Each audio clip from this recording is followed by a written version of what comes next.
L'histoire est souvent écrite avec des jugements tranchés. Avec le temps, ces jugements deviennent des étiquettes, et ces étiquettes finissent par masquer la complexité des hommes. Aujourd'hui, je vous raconte l'histoire de Xi Jinping, un homme devenu tristement célèbre, sous le nom de l'empereur fils.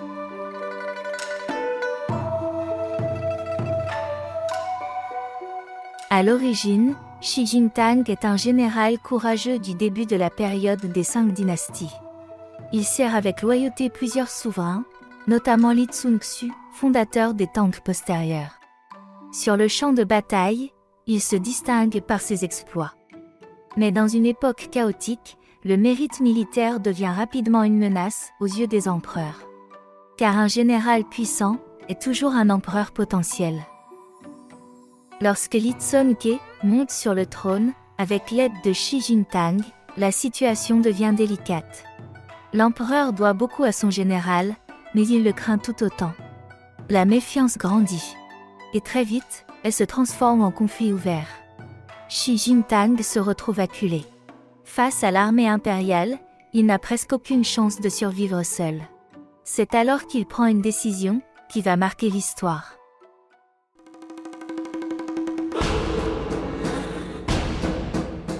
Au nord, un nouveau pouvoir est en train de s'imposer, les Khitans, fondateurs de la dynastie Liao.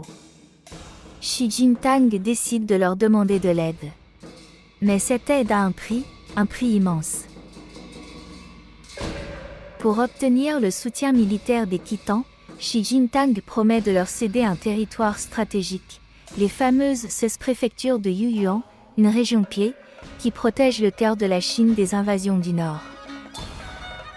Et ce n'est pas tout. Il accepte également de reconnaître l'empereur Khitan, pourtant plus jeune que lui, comme son père. Un geste humiliant, mais politiquement décisif. Grâce au soutien des troupes khitanes, Xi Jinping remporte la guerre.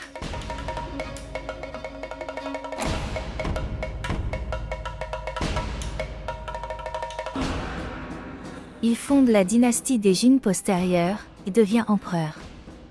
Son règne apporte une certaine stabilité, après des années de guerre.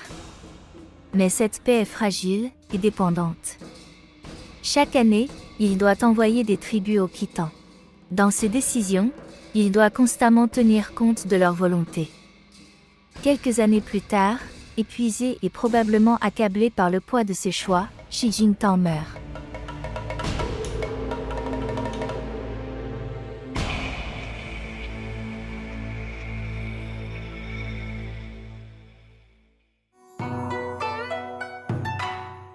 Son règne a été court.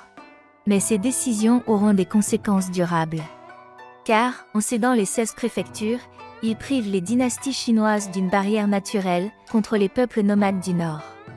Pendant plusieurs siècles, cette région ne sera plus jamais récupérée durablement.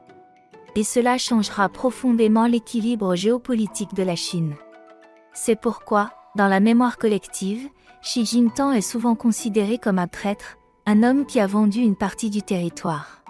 Un pécheur historique. Mais cette vision est-elle juste? Car au fond, que pouvait-il faire? Refuser et mourir avec ses troupes? Ou accepter, survivre et gouverner, même sous contrainte?